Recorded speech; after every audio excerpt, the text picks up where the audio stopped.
اليوم كان باين من اوله. الصراحة اليوم كان غريب كده من اوله، بس الحمد لله في الاخر ختمة تمام. تعالوا بينا يلا نسمي الله ونصلي على الرسول وندخل نشوف الفيديو بتاعنا عامل ايه. ودلوقتي انا سبت المطبخ بتاعي ورحت مطبخ تاني خالص. يعني بصوا المطبخ ما شاء الله خطير. يعني ما كنتش لاقي حاجة استخدمها، فايه قلنا نتصرف واتصرفت بالحاجة الموجودة. سلقنا بقى المكرونه. طبعا انتوا كنتوا عارفين ان انا واخده البانيه بتاعي معايا واخده الصلصه بتاعتي معايا. زي ما قلت لكم ان انتي تاخدي حاجتك معاكي بتوفري وقت وبتوفري مجهود، وايه الحاجه بتخلص بسرعه.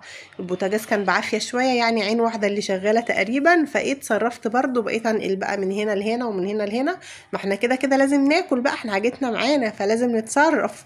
فالمهم يعني سلقت بقى المكرونه، حمرنا شوية بطاطس. بصوا العين هادية خالص. يعني يعني مش عارفة اقول لها، يعني اتحايل عليها تشتغلي عالي شوية بالله عليكي، عايزين نخلص. والعين هادية وكده يعني رايقة.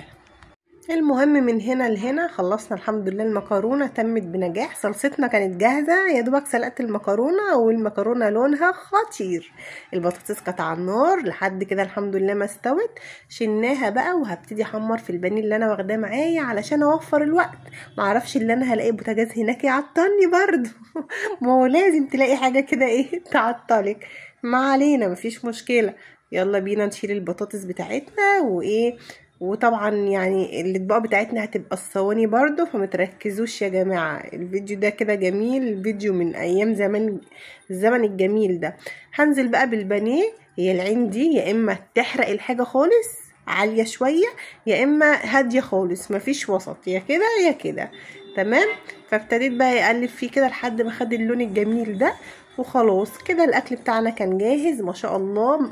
ما خدش وقت، يعني هنقول ما خدش وقت، معلش هنقول البوتاجاز كان شغال عادي وما خدش وقت وتمام مفيش مشكله. وطلعنا البانيه بتاعنا كانت ريحته جميله بقى، شارب من التتبيله وكان خطير. وبعد كده هنطلع بقى من المطبخ بعد ما نتغدى ونظبط نفسنا ونشرب الشاي. هاخدكم معايا بقى كده جوله بره، زي ما انتوا بتدخلوا معايا المطبخ لازم افسحكم، حقكم عليا اخدكم معايا في كل مكان. خلاص تعالوا بقى بعد ما نخلص الاكل بتاعنا البانيه التحفه اللي كانت ريحته جميله ده، اخدكم بقى افسحكم كده فسحه تحفه. وزي ما قلت لكم هو اليوم كان باين من اوله، بس الحمد لله يعني عدت على خير. خلاص بقى هبتدي اغرف. كنت خلاص خلصت البانيه، كانت اخر طاسه بتستوي. هغرف كده في الصينيه، ايوه زي ما هو كده في الصينيه، زي ما قلت لكم احنا الاطباق بتاعتنا الصواني والحلل. المهم كان الحمد لله وظبطنا ونزلنا بقى نروح بقى البحر بقى. نروح احنا هنا ايه المعديه اللي في مطروح اللي هي بتعديك لشاطئ الغرام دي. المهم وصلنا. ما يا جماعه ارجعوا، الناس بترجع ما فيش مكان ليه؟ يعني هي جت على قرمط، يعني جت على قرمط. ده انا سايبه بلاد وبلاد عشان انا عايزه اصيف زي الناس يا جماعه، ما ينفعش كده. لا ما فيش مكان الناس بترجع، هتروحي وترجعي تاني. طيب وبعدين بقى هنعمل ايه في النظام ده؟ المايه كان شكلها تحفه بقى، ويعني بصراحه كده المايه كانت خطيره. المهم ما فيش، يعني مش هنرجع، لازم نروح البحر، لازم انزل ميه، مش هينفع كده. فكرنا نروح فين؟ طبعا احنا نازلين متاخر، فالشواطئ المفتوحه بعيده عننا مشوار عشان تروحي ساعه. احنا كنا الوقت ده كان تقريبا العصر.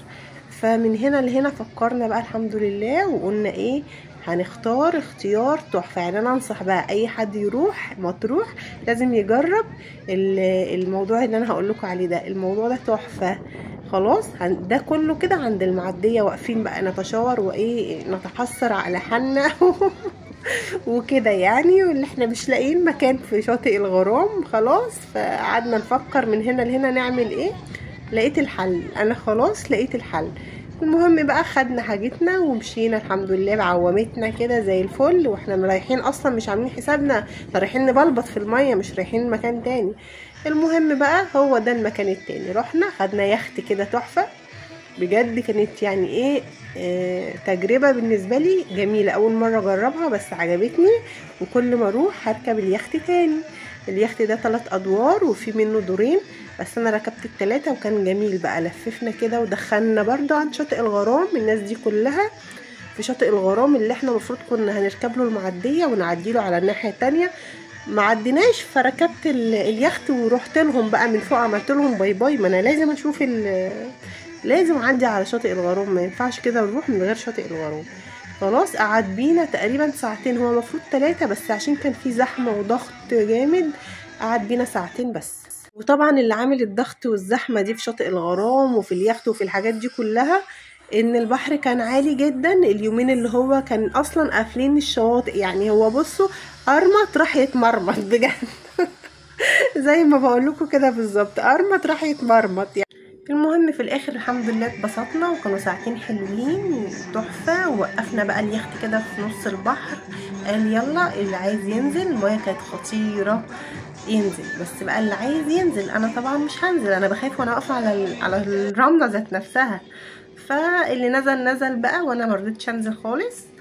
بس المية كانت جميلة جدا من جوه بقى، صافية كده، مية معدنية فعلا. وبعد بقى ما روحنا برضو اتظبطنا وغيرنا، نزلنا بقى شارع اسكندرية. زحمة جدا جدا جدا، يعني كل المحافظات تحس اللي هي هناك في مطروح ما فيش حد في بيته. الشارع زحمة خالص، يعني الناس على بعض، فاهمين. رحنا بقى المحمصة النصر، طبعا ما ينفعش نروح مطروح من غير ما نجيب لب بقى من هناك وكده. واتمشينا وظبطنا، وبعد كده طلعنا تاني على الكورنيش بقى. والاجواء بتاعت الكورنيش بتاعت مطروح الصراحة، مطروح فعلا هي الروح، جميلة جدا واجواءها حلوة. اللي بيحب بقى يتمشى، الاجواء بالليل جميلة، والصبح طبعا المية بتكون جميلة جدا، بس طبعا هي حظوظ يعني، كلنا عارفين بقى الحمد لله. المية بتكون حلوة قوي ونقية في الشواطئ اللي هي المفتوحة، لكن الشواطئ اللي جوه مش حلوة قوي. يعني رمل نوعا ما كويس وايه للاطفال، لكن برضو المية بتاعته مش زي الشواطئ المفتوحة، بتكون خطيرة بقى لما البحر يكون راضي عننا كده وهادي، المية بتكون تحفة. الحمد لله اتبسطنا، كانوا يومين حلوين وزي الفل، بغض النظر عن البوتاجاز اللي عصبنا، بغض النظر عن البحر اللي اتقفل، بغض النظر عن الناس اللي رجعت وما لقيتش مكان واحنا ما رحناش. فبس في الاخر الحمد لله اتبسطنا، احنا اتبسطنا الحمد لله، كانوا يومين حلوين. وعقبالكم كده لو محدش راح يروح بقى ويصيف وكده ويتبسط، شايفين بقى دي ملاهي كده بالليل بقى، والكورنيش بقى مليان الملاهي والايس كريم. روح اجواءها جميله وتحفه، يعني اللي عايز يصيف انصحه يروح مطروح، جميله. اسكندريه حلوه وكل حاجه، بس الميه مش حلوه. فاللي عايز ميه حلوه بقى يطلع على مطروح او الساحل طبعا. يلا باي.